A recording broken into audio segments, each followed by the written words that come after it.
Hello and welcome to Lab Insider. My name is Max, and as always, I am your host. Have you ever wondered what labs do to keep bad ingredients away from the food that we love most? Have you ever wondered what Brexit, climate change, and COVID have actually done to our supply chains, and what labs must do to keep supply chains as best as possible? Or have you been curious about learning what food producers are doing to be accountable to the public?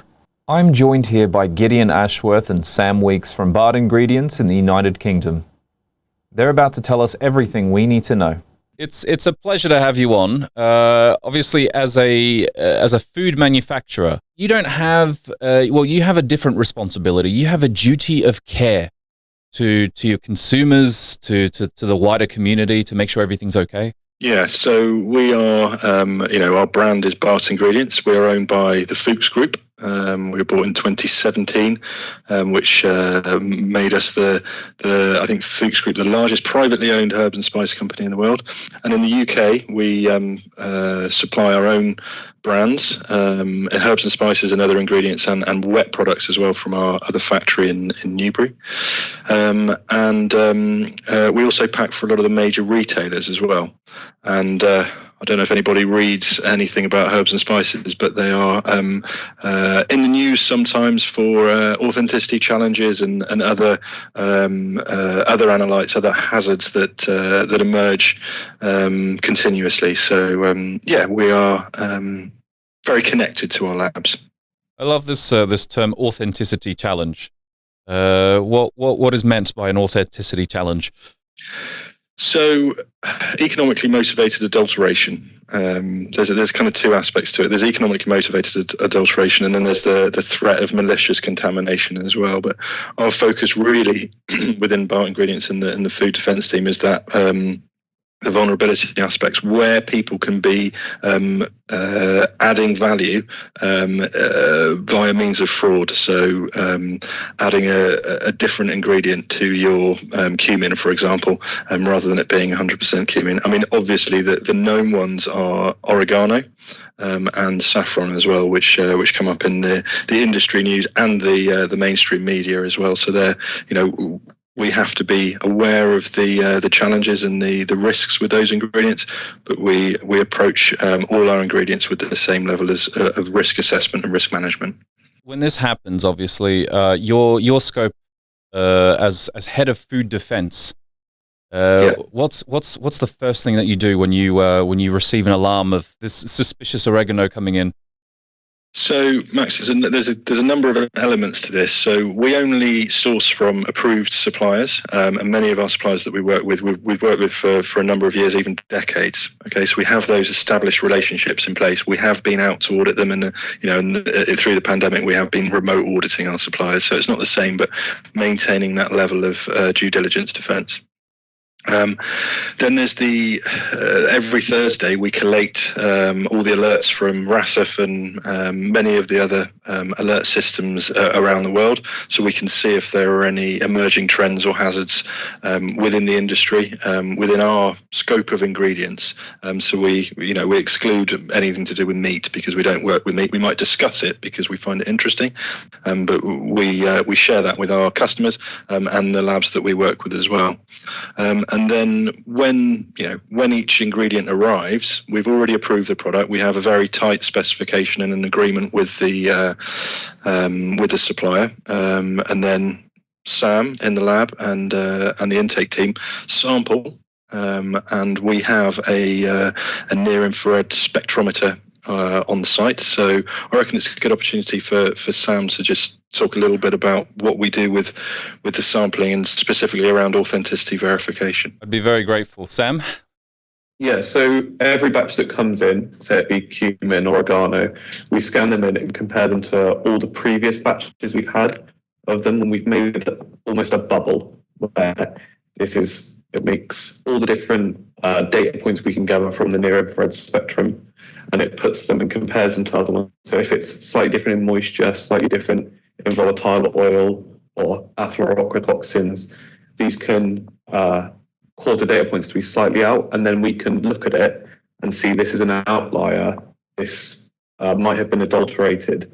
But as we do more and more scans, we can add more and more data points to the bubble. So the bubble becomes smaller and smaller, and it has more ability to allow for more direct results. So it's more accurate. So we don't have to worry about the moisture content affecting it so much, because we've got all of the range of moisture that it could be, so that when there is a data point that is slightly out, we're more likely to see it be an adulteration. Right. So from an authenticity point of view, the software within the instrument gives us a pass or fail result. So it should always be pass, but it gives us that pass-fail result. And then if it's a known adulterant that it thinks might be in there, it can tell us, oh, there's 3%, whatever it might be, olive leaf in oregano. We don't see that, but that's a known adulterant of green herbs of oregano. So that's what we see in order to verify the authenticity within our own facility. You've mentioned that communication with your labs is one of the fundamentals of maintaining integrity of your ingredients.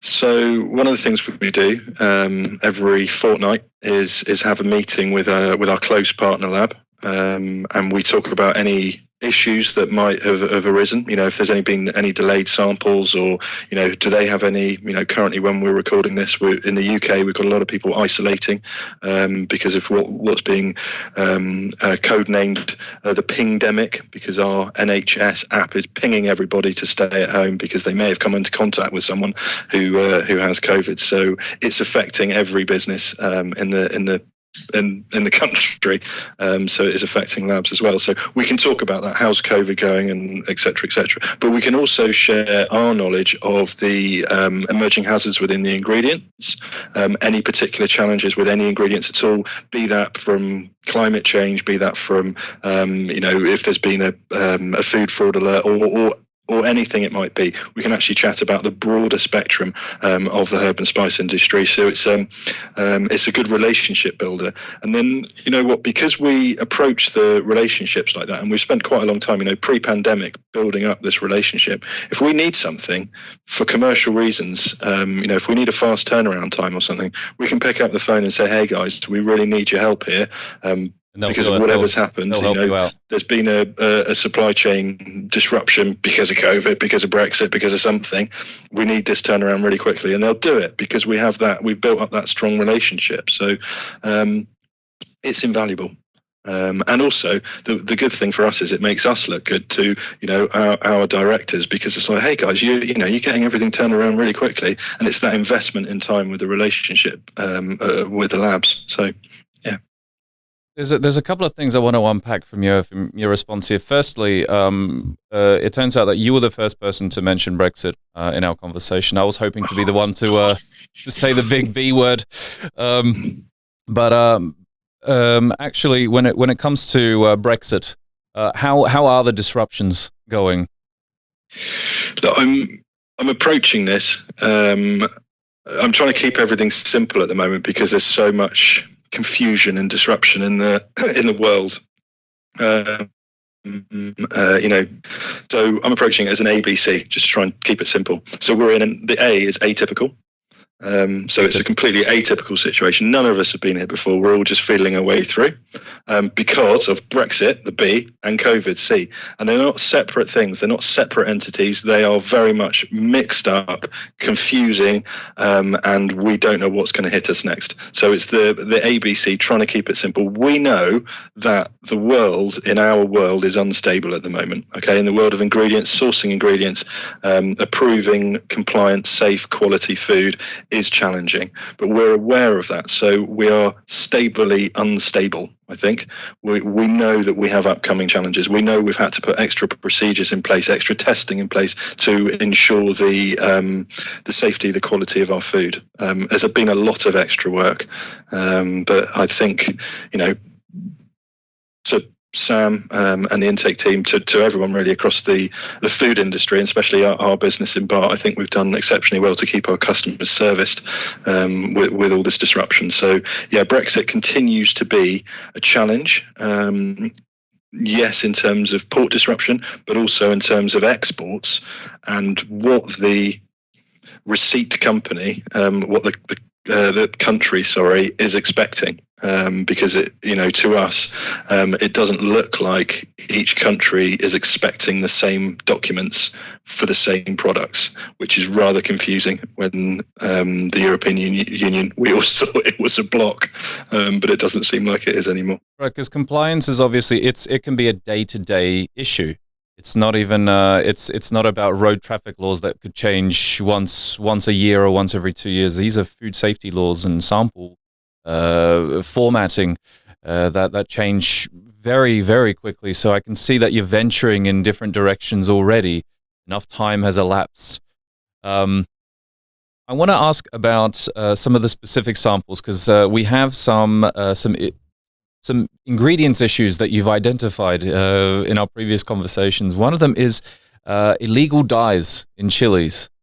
Tell me about this. Tell me about what these are and how you're finding them. Essentially, illegal dyes are added to an ingredient that has poor quality in order to enhance the perceived quality of that product. So there are a number of illegal dyes that we can test for. So that's the Sudan dyes. Sudan is used in red diesel, for example, for farms to indicate that diesel hasn't been taxed, it shouldn't be on the road, etc. Anyway, and there's Southampton dyes as well. Now, there are a lot more dyes emerging, and at the moment there aren't any adequate testing for them. That's a completely different topic. But there's the natural dyes, which is very challenging. But the illegal dyes, again, we see them in the alerts each week. So we can discuss them and say, do we need to up our testing on any particular ingredient? Are there any new alerts? For example, I remember one in 2019 in September, and it was for orange 2 and turmeric. So as soon as that happened, we were already surveillance testing for turmeric, and it wasn't in any of our supply chains. It was just in an alert that came through on the systems, and we upped all our testing on turmeric to every batch that we received of turmeric, no matter which supplier that was coming from. Just to screen, just to say, hey, we're confident that our supply chains, our suppliers aren't doing this. We've audited these suppliers. We have built up that level of trust. We know they're not, so we're not doing it. But people are more inclined to do it. And again, it's economically motivated because they're trying to enhance the perceived quality. Right. So Sam, if you want to talk about the sampling and the actual testing that we do for illegal dyes, where that goes. Sam? Yeah, so we sample every batch of turmeric, and then we do chilies, paprika, anything that's brightly coloured where if you're adding it, so saffron as well, we send every batch off to one of our external labs, and they use GCMS and LMS to separate out the dyes, and we can see it. Since I've been here, we haven't seen it before. And like Gideon's saying, it's more of being able to tell our suppliers, if they come to us and say, this is coming up in the news, we can be like, look, we've been doing this for the last couple of years. We're confident in all our results. We've preempted your question. We know that you're going to want to know about this. And we've got the results ready to go. Now, allow me to dive in a little bit into the process of gaining getting the insights from these labs. Once results are sent to you, are they presented in a format that easily comes into a business report, or is this something that still needs to be interpreted from your side? And could you take us through that? Oh, look, I think you wouldn't employ someone in a position to look at the lab data that didn't have the necessary skills or qualifications in order to understand what they were looking at. Sam, for example, he's a chemist, got a degree in chemistry. He's pretty au fait with looking at lab reports and understanding them. But I wouldn't necessarily want somebody in a different department. No offense to them, that's a different speciality. Looking at these results and interpreting them. So. Yeah, for us, where we are in our team, we've got the level of expertise, I should say, in order to interpret that data correctly. But other people might not. If you look at pesticide results, for example, they need the Sante, the analytical variance applied, as well as the specific dehydration factor for that specific crop. So there is interpretation to do to the results that come through. So yeah, it depends what you're looking at, whether that's micro or pesticides or allergen or whatever. It's interesting question, and we could probably go on for hours about it. But they do. To sum up, Max, they do require interpretation. But the labs that we use give us, the reports with a level of data that we can interpret correctly. Gideon Ashworth, Sam Weeks, it's been a pleasure to have you on. Thank you for having us. Join us for another episode of Lab Insider for more insights on processes, innovations, automations, and, experimentations. See you soon.